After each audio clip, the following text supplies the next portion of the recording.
para oremos.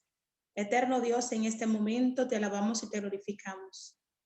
Te pedimos, Dios, que el Santo Espíritu esté con cada uno de nosotros, que solamente es el instrumento que usted utilice en este momento para bendecir a tus hijos. En el nombre de Jesús. Amén. Pues bien, vamos al tema que hemos de estudiar en esta tarde. Se titula ¿Recibiste la unción? Es interesante saber que nuestro Señor Jesucristo, antes de morir, después de su resurrección y antes de ascender a los cielos, habló sobre el Espíritu Santo. Quiso tirar la atención de los discípulos no sobre sí mismo, sino hacia su sucesor, hacia el representante divino o de la divinidad en esa tierra, el Espíritu Santo. Tanto los capítulos 14, 15 y 16 de San Juan hablan sobre el Espíritu. Y luego en el capítulo 17 encontramos entonces que Jesucristo dice que su hora ha llegado, refiriéndose a su muerte. Es decir, antes de morir, Jesucristo enfoca a los discípulos sobre el Espíritu Santo. Vemos también que en Hechos de los Apóstoles, después que Jesucristo resucita, estuvo con los discípulos en Hechos capítulo 1, 40 días con sus discípulos. Y antes de irse al cielo, sus últimas palabras fueron: recibiréis el poder cuando haya venido sobre vosotros el Espíritu Santo. Entonces me seréis testigos. El tema del Espíritu Santo es sumamente interesante. Es un tema muy abarcador. Sin embargo, vemos también como nuestro Señor Jesucristo en San Juan 16, 7 dice que a los discípulos le convenía que Él se fuera, porque vendría quien, el Consolador. En esta tarde vamos a estudiar la vida de un personaje llamado Apolos. Apolos era un judío alejandrino convertido al cristianismo. Estas informaciones las podemos encontrar sobre Apolos en Hechos 18. Era un varón elocuente y poderoso en las escrituras. Era originalmente de Alejandría, el centro de cultura y de enseñanzas griega, teniendo como figura sobresaliente a Filón. Apolos poseía el don de la oratoria, sabía presentar con convencimiento la palabra de nuestro Señor Jesucristo, e enseñaba diligentemente todo lo concerniente de nuestro Señor Jesucristo. Sin embargo, las presentaciones de Apolos eran solamente teóricas. No podían llevar a nadie más adelante de donde él había ido, y tan siquiera 1 metro y 1 decímetro más arriba de donde él había ido, puesto que una persona puede elevar a otra al mismo nivel en que ella vive. Cualquiera podía pensar que Apolos, con tanta preparación académica que poseía, era una persona de altos estudios. Con todo el conocimiento que tenía de la Biblia, sabía las escrituras de la A a la Z, e enseñaba diligentemente todo lo concerniente de nuestro Señor Jesucristo. Cualquiera podía pensar que con todos sus esfuerzos, su alma sincera, todos los estudios bíblicos que dio, las conferencias que impartió, podía haber obtenido más resultados en Éfeso. Sin embargo, se habla muy poco de su ministerio en Éfeso. Tristemente, no tuvo los resultados deseados. Dice el deseado de todas las gentes en su página 625 y 626. La predicación sería inútil sin la continua presencia y ayuda del Espíritu Santo. Es el único maestro eficaz de la verdad divina. Únicamente cuando la verdad vaya al corazón acompañada por el Espíritu vivificará la conciencia o transformará la vida. Uno podría presentar la letra de la palabra de Dios, estar familiarizado con todos sus mandamientos y promesas, pero a menos que el Espíritu Santo grabe la verdad, ninguna alma caerá sobre la roca y será quebrantada. Ningún grado de educación ni ventaja alguna, por grande que sea, puede hacer de uno un conducto de luz sin la cooperación del Espíritu de Dios. La siembra de la semilla del Evangelio no tendrá éxito a menos que esa semilla sea vivificada por el rocío del cielo. Apolos Más tarde se fue a Corintio y luego, en sustitución de Apolos a Éfeso, llegó el paladín, el apóstol Pablo. Descubriendo que esta iglesia de Éfeso, en Hechos 19:7, estaba compuesta por 12 hombres débiles, los cuales ejercían poca influencia en aquella gran ciudad idólatra. Pablo, como un observador penetrante, se dio cuenta que en la vida y en el testimonio de estos 12 hombres faltaba algo. Es por lo que Pablo le hace la pregunta en Hechos 19:2. ¿Recibieron el Espíritu Santo cuando creyeron? A lo que estos respondieron que ellos ni sabían que existía el Espíritu Santo. ¿Será que también hoy día existen muchas personas que no saben del Espíritu Santo, que no tienen los conocimientos apropiados sobre el Espíritu Santo, ya que se dice tantas cosas erróneas sobre el Espíritu Santo? Yo pienso que sí. San Juan 14:17, Jesús le dijo a los discípulos una declaración muy solemne. Él dice que el mundo no recibirá al Espíritu Santo por 2 razones. Primero, porque no le ve. Segundo, porque no le conoce.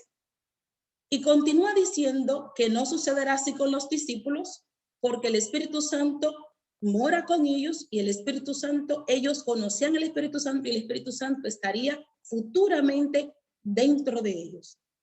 Si Dios dice que el mundo no lo va a recibir porque no le ve y no le conoce, significa que nosotros que somos cristianos debemos ver al Espíritu Santo y debemos de conocerle.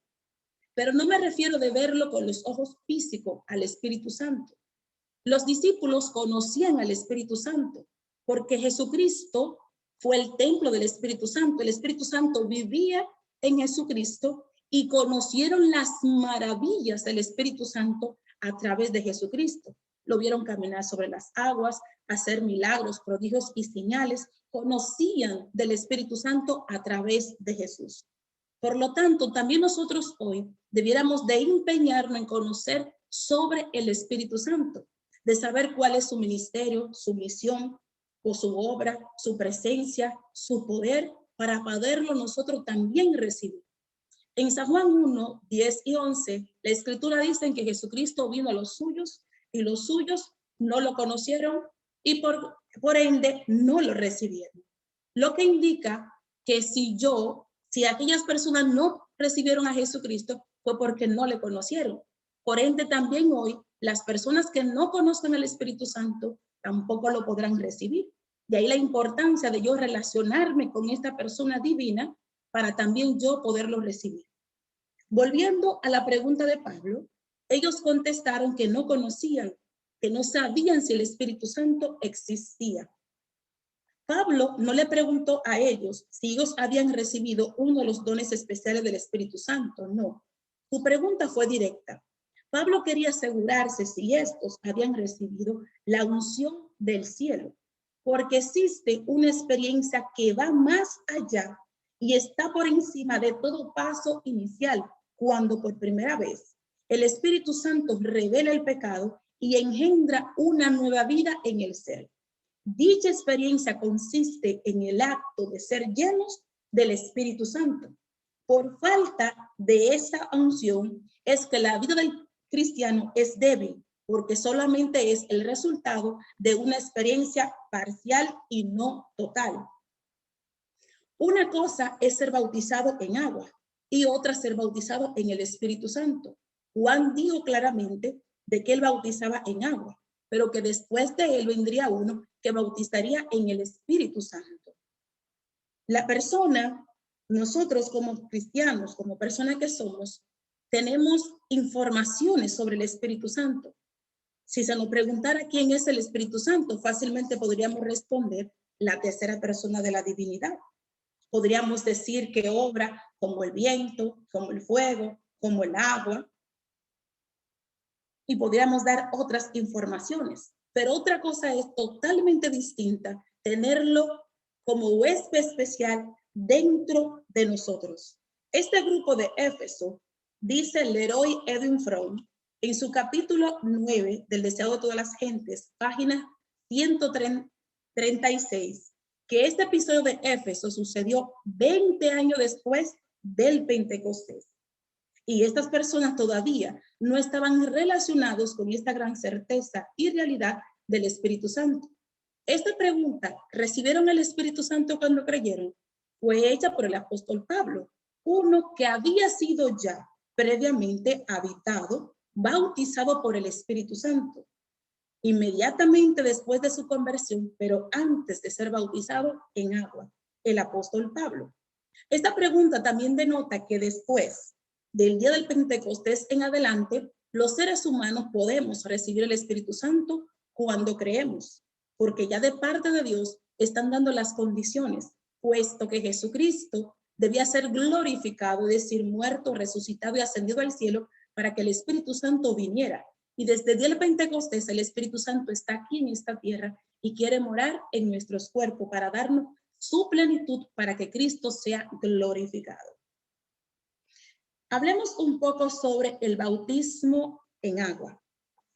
San Juan 1:33, un texto muy conocido, podemos decirlo de memoria.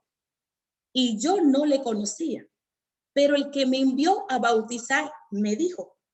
¿Quién está hablando? Juan el Bautista. Está diciendo que él no conocía a Jesús, pero el Padre que lo envió a bautizar le dijo.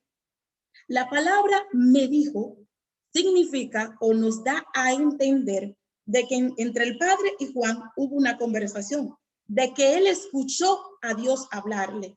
Y lo que le dijo, ¿qué le dijo? Vamos a dejarlo solo a la mitad de este versículo. El que me envió a bautizar en agua me dijo. ¿Quién instituyó entonces el bautismo en agua? ¿Quién realiza este bautismo? ¿En qué se realiza?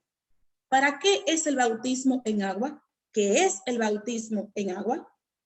Bueno, según Juan 1:33, él lo dice claramente, yo no le conocía, pero el que me envió a bautizar en agua, es decir, instituido por el Padre Dios, delegado la responsabilidad a los hombres en agua, el que me envió a bautizar en agua.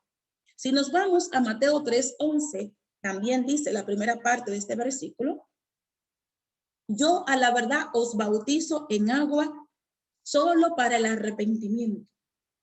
En agua para el arrepentimiento. Es decir, el para define la finalidad o el propósito de este bautismo. Y Hechos 2:38 agrega para el perdón de los pecados. Es decir, para el arrepentimiento y para el perdón de los pecados. Entonces, ¿qué es el bautismo en agua? Es el nuevo nacimiento, es la conversión, es el paso preliminar.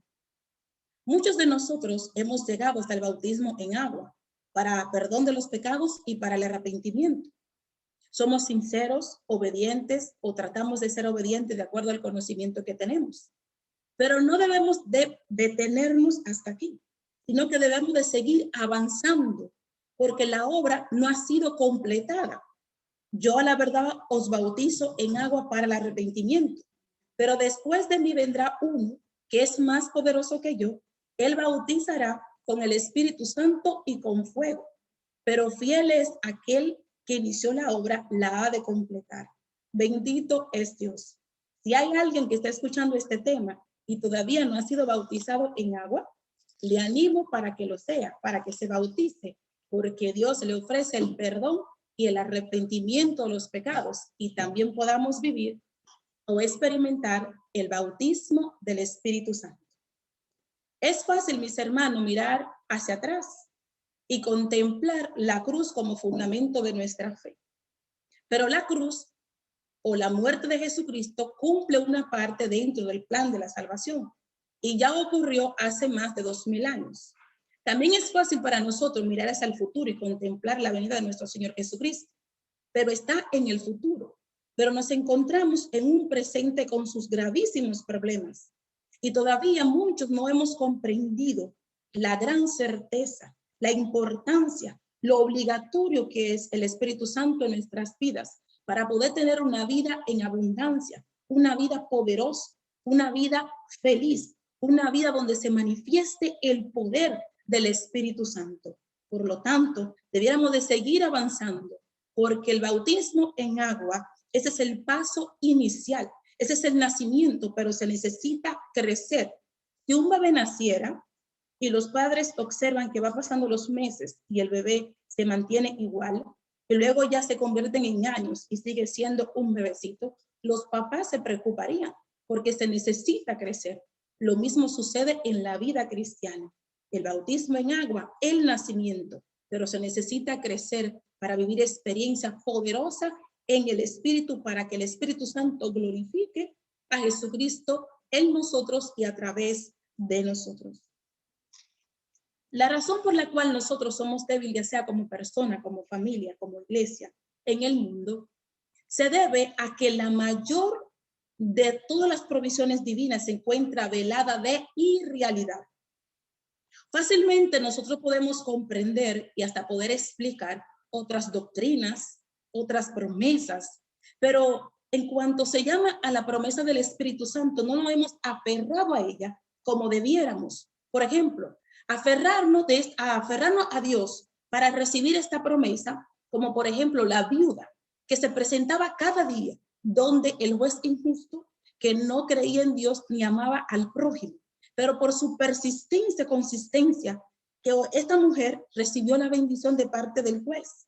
De igual modo, si nosotros oramos a Dios cada día, pidiendo el Espíritu Santo, o como Jacob, que oraba, hasta que tú no me bendigas, yo no te dejo, y Dios tuvo que bendecirlo, de igual manera también Dios a nosotros no bendecirá. El error nuestro radica porque tenemos una actitud indiferente hacia el Espíritu Santo. Se conoce muy poco del Espíritu Santo.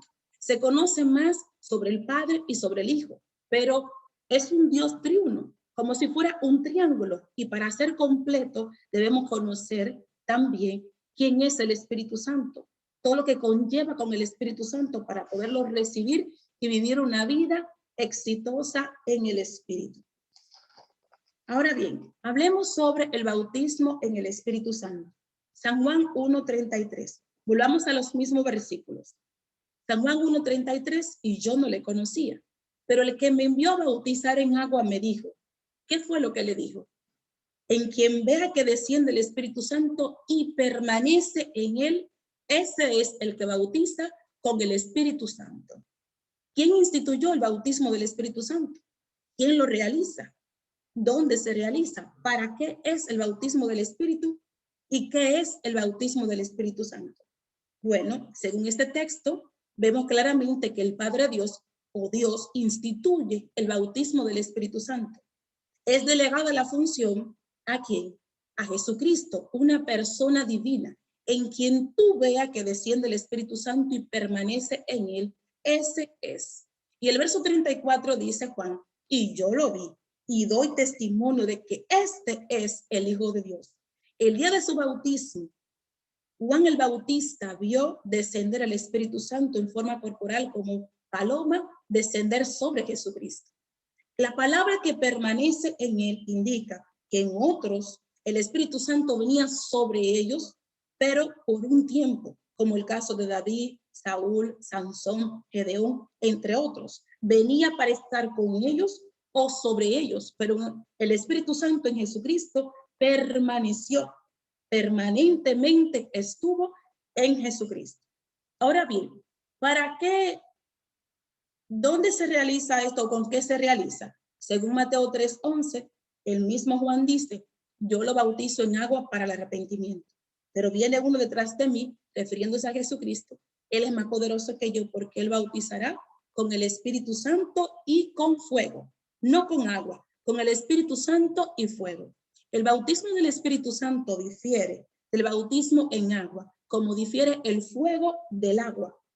¿Para qué es este bautismo? Bueno, según Lucas 4:18, el Espíritu de Dios está sobre mí, por cuanto me han ungido para predicar, para pregonar, para clamar el mensaje, para el cumplimiento exitoso de la misión. Para esto es el bautismo del Espíritu Santo. El para qué define el propósito, la finalidad, a diferencia del otro. Ahora bien, si el bautismo en agua es el nuevo nacimiento, la conversión o el paso preliminar, que es el bautismo del Espíritu Santo. La Biblia responde, veamos qué nos dice. Hechos 1:8, la palabra de Dios dice: recibiréis poder cuando haya venido sobre vosotros, ¿quién? El Espíritu Santo. Entonces me seréis testigo. Por lo tanto, el bautismo del Espíritu Santo es nada más que la llegada, la morada del Espíritu Santo en sus templos que somos nosotros. Y de una manera permanente, recibir la plenitud del Espíritu, ser bautizado, la morada del Espíritu Santo en nosotros. Primera de Corintios 3:16 dice que somos sus templos. Y un templo debe ser habitado por su creador, por nuestro creador. Somos el templo del Espíritu Santo. Y el mismo Pablo dice también en Hebreos 3:6 que esa casa somos nosotros. Y David en el Salmo 23 dice que somos una copa, que su copa está rebosando. Necesitamos ser llenos del Espíritu Santo para vivir una experiencia maravillosa y para el cumplimiento exitoso de la misión, donde se puedan ver las maravillas de Dios obrando a través de sus templos que somos nosotros.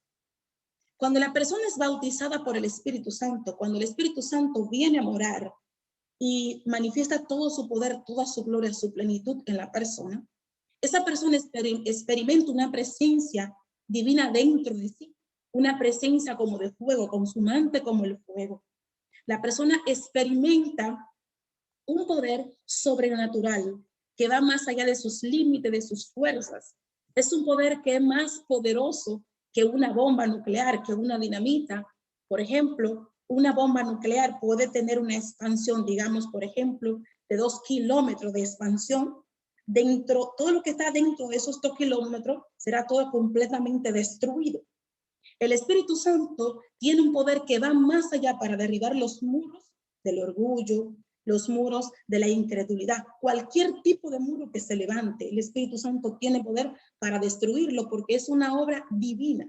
Se necesita obligatoriamente la presencia del Espíritu Santo. La persona que es bautizada con el Espíritu Santo experimenta en su vida como una armadura que lo califica para enfrentar al enemigo y derrotarlo, echar fuera demonios, sanar toda clase de enfermedades y dolencias. La persona se convierte en un paladín, en un guerrero, un embajador del cielo todopoderoso, porque no es la persona, es Dios morando en la persona. Es como si se convirtiera en un superhéroe. Por ejemplo, vemos la vida de Pablo. Pablo, en una ocasión, en el libro de los Hechos, habla que lo dieron por muerto. Pensaron que lo mataron. Y después de un tiempo, de unos minutos, Pablo se reincorpora, se alza y continúa predicando la palabra de Dios. Lo golpeaban, le decían tantas cosas, lo encarcelaban y seguía predicando. Solo la muerte lo detuvo de predicar el evangelio, porque Dios moraba en Pablo. Se hacían milagros, resucitaba a los muertos, sanaba a los enfermos, porque Dios morando en esa persona. Y eso es lo que nosotros hoy necesitamos. Son tantas las personas enfermas, son tantas las personas depresas, son tantas las personas con tantas situaciones que nosotros como seres humanos no tenemos los recursos para sanarlos, para ayudarlos, para sacarlo de X situación. Por lo tanto, necesitamos del Espíritu Santo. El bautismo del Espíritu Santo es el bautismo que complementa el bautismo en agua para arrepentimiento y para el perdón de los pecados.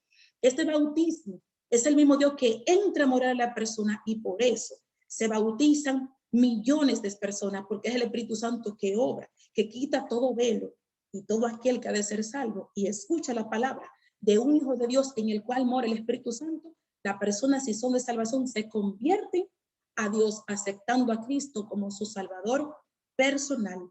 Recibirlo debiera ser nuestro primer empeño, nuestra mayor necesidad. Ahora bien, veamos algunas declaraciones de Jesucristo, Juan el Bautista, Pablo, sobre el bautismo en agua y el bautismo en el Espíritu. Comencemos con Juan.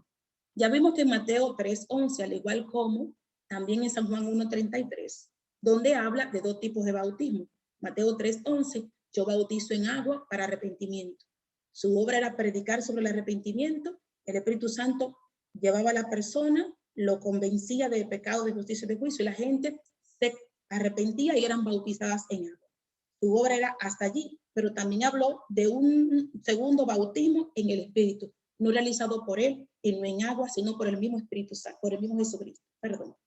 Luego vemos la vida de Jesucristo. En Hechos 1:5, Jesucristo dice, porque Juan ciertamente bautizó con agua, pero dentro de pocos días ustedes serán bautizados con el Espíritu Santo. Dos tipos de bautismo, en agua realizado por el hombre y por el Espíritu Santo realizado por Jesucristo. Ok, veamos entonces Pablo. Pablo en Hechos 4, Pablo le preguntó, después que le preguntó, ¿recibieron el Espíritu Santo cuando creyeron? Después le hizo una segunda pregunta. ¿Y en qué bautismo ustedes fueron bautizados? En el bautismo de Juan, respondieron ellos.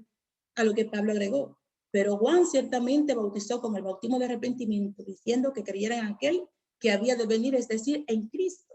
Y fueron rebautizados en agua y bautizados en el Espíritu Santo. Vemos ahí también los dos tipos de bautismo que son necesarios.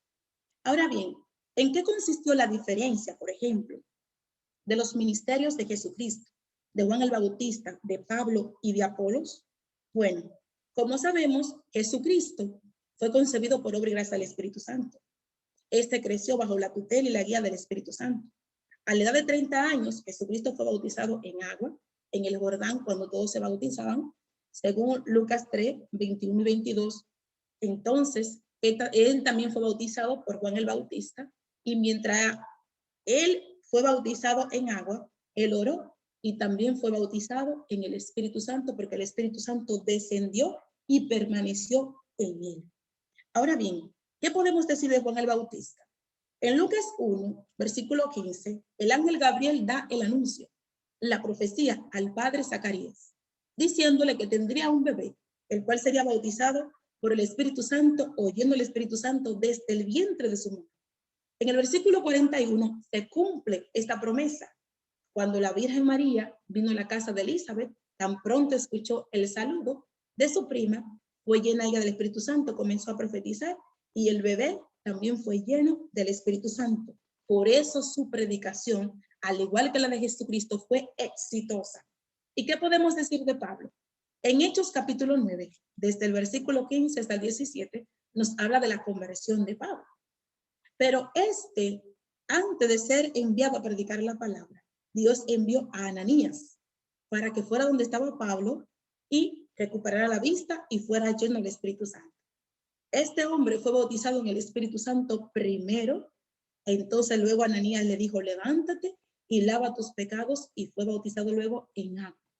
Por eso el apóstol Pablo, cuando llegó a Éfeso, todo Éfeso fue revolucionado, porque en Pablo moraba el Espíritu Santo, a tal punto que Hechos 9 y 11, 10 y 11 dice que Dios hacía por medio de Pablo milagros extraordinarios, a tal punto que las personas que estaban enfermas y aquellas que estaban endemoniadas, con tan solo tocar los delantales y los pañuelos de Pablo, eran curadas de toda clase de enfermedades y los demonios eran expulsados, porque en Pablo moraba el Espíritu Santo. Entonces, ¿cuál fue la diferencia del ministerio de Apolos? Volvamos al inicio. Las escrituras en Hechos 18, 24 y 25 dicen, varón elocuente. ¿Quién era varón elocuente? Apolos. La elocuencia es un don maravilloso. Saber expresarse, saber hablar correctamente. Poderoso en las escrituras. Oigan qué cualidad tan bella. Poderoso en las escrituras. Este había sido instruido en el camino del Señor, y siendo de espíritu fervoroso, hablaba y enseñaba diligentemente lo concerniente al Señor. Tremendo. Dice, aunque solamente conocía el bautismo de Juan. Esta última parte del versículo 25 nos aclara el por qué el ministerio de Apolos fue un ministerio débil, porque solamente conocía el bautismo de Juan en agua para arrepentimiento y perdón de pecados. Aunque sí tenía toda la preparación académica, que era de Alejandría, el centro de cultura y de enseñanza griega, que todavía hoy por hoy tiene la biblioteca más grande del mundo. Este hombre, aunque sabía todas las escrituras, tenía la lámpara, pero le faltaba el aceite. Y nosotros, como predicadores, podemos llevar el evangelio, pero se necesita el aliento divino, el Espíritu Santo, para que le dé vida a los muertos espirituales, como sucedió en Ezequiel 37, en el Valle de los Huesos Secos. Se necesita el aliento divino, el Espíritu Santo. Podemos tener toda la preparación académica que querramos, que no es malo, es bueno. Tener todos los conocimientos de la bíblico, excelente. Pero si no tenemos el Espíritu Santo, no habrá los resultados que nosotros deseamos. Necesitamos el Espíritu Santo para que Dios se maraville aquí en la tierra y Jesucristo sea altamente glorificado. Se necesita el bautismo del Espíritu Santo. La ausencia del Espíritu Santo es lo que hace que un hombre poderoso en esa escritura como Apolos, su predicación sea débil. Porque esta es una obra espiritual, por ende, se necesita la presencia del Espíritu Santo para que el evangelio, para que la predicación sea presentado con el poder del cielo. Porque es el Espíritu Santo que convence de pecado, de justicia y de juicio. Es el Espíritu Santo que es el Espíritu de la verdad. Es el Espíritu Santo que nos guía a toda verdad. Se necesita porque Él es el maestro de la verdad. Es el Espíritu Santo y es el que puede impresionar, convertir los corazones, transformar los corazones. Es el Espíritu Santo. Y ahí la importancia de que seamos bautizados. A veces damos muchos estudios bíblicos, a veces damos muchas conferencias y no tenemos los resultados que queremos. A veces se invierte tanto dinero en muchísimas conferencias y a veces no se ven los resultados que la iglesia o el pastor espera. Debemos de consagrar nuestras vidas más a Dios, de vivir una comunión más íntima, más estrecha. Hoy se necesita de una forma más que la antigüedad, el Espíritu Santo. Hoy también se necesita salvar personas como en el tiempo de los apóstoles. Se necesita ahora en este presente que también tú y yo seamos llenados del Espíritu Santo de manera que las personas que han de ser salvadas escuchen la palabra y se han convertido al Dios que todo lo puede. Los hombres, los dones, los métodos, las leyes, son todos maquinaria muerta a menos que sean vitalizados y hechos efectivos por el Espíritu del Pentecostés. El profeta puede predicar a los huesos en el valle, pero se necesita el aliento celestial para devolverles la vida.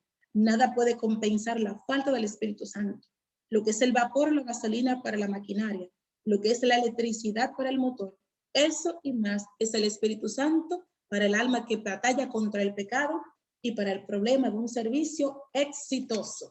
Lo que necesitamos hoy es el bautismo del Espíritu Santo. Quiera Dios que esta presentación de este día nos sirva de una motivación, de manera que nos empeñemos más y más en conocer sobre el Espíritu Santo. Estamos en la dispensación del Espíritu Santo. El Espíritu Santo está aquí desde el día del Pentecostés y Jesucristo desde el santuario. Trabajan unidos y el Padre también en favor de las almas, pero se necesita conocer más para tener un conocimiento claro del triángulo divino o de la divinidad. Necesitamos conocer más sobre el Espíritu Santo, porque para estos tiempos, como los tiempos antiguos, se necesita hoy también tener la plenitud del Espíritu para que nuestras vidas sean vidas poderosas, para que la familia con la que vivimos también puedan conocer de Dios, para que el vecindario donde vivimos o en las iglesias donde nos congregamos, al predicar la palabra de Dios, todo aquel que escuche, que ha de ser de salvación, también conozca y acepte a Cristo como su Salvador personal. Mis hermanos, el enemigo está atacando mucho a la persona del Espíritu Santo en estos tiempos. He vivido experiencias sobre esto que más adelante, si Dios lo permite, le contaré parte de mi historia, de cómo el enemigo está atacando, cómo está sacando tantas gentes de la iglesia que ya no creen en el Espíritu Santo como la tercera persona de la divinidad. Ya hay un grupo de gentes que se llaman los adventistas antitrinitarios, porque no creen en el Espíritu Santo como la tercera persona de la divinidad. Por lo tanto, tenemos que conocer más y más, porque ese es el engaño del enemigo para estos últimos tiempos, de manera que no seamos convencidos o convertidos en nuestros pecados y que no vivamos experiencias en el Espíritu. Si alguien que está aquí presente escuchando este tema no ha sido bautizado en agua, te invito a hacerlo. Y qué bueno que escuché que prontamente habrá un bautismo, gloria a Dios, para que sean bautizados en agua, que es el nacimiento, y también luego nos consagremos más y más para ser bautizados en el Espíritu, para que todo aquel que entre a la iglesia también nazca como un misionero, para salir a predicar a otros, de modo que también otros puedan venir. Y a los miembros de la iglesia, que tenemos muchos años en la fe, también preocupémonos nosotros o ocupémonos de estar a los pies de Cristo para que el Espíritu Santo nos invista de su presencia y nos utilice como sus instrumentos que somos. Bendiciones. Dios le bendiga.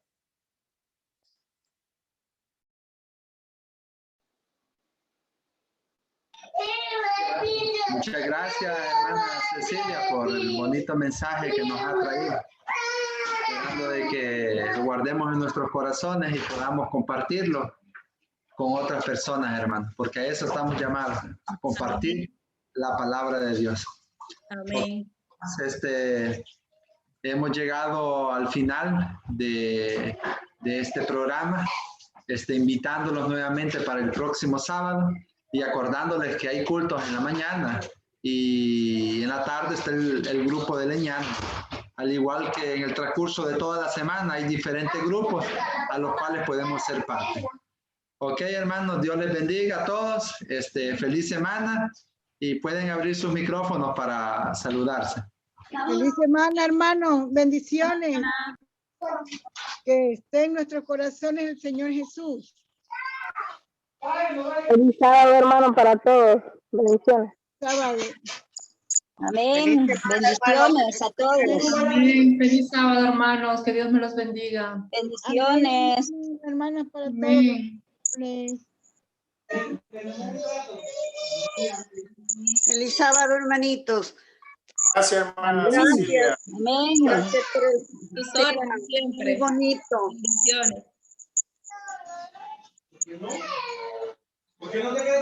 Feliz sábado, hermano. Bendiciones a todos. Amén. Amén. Amén.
That's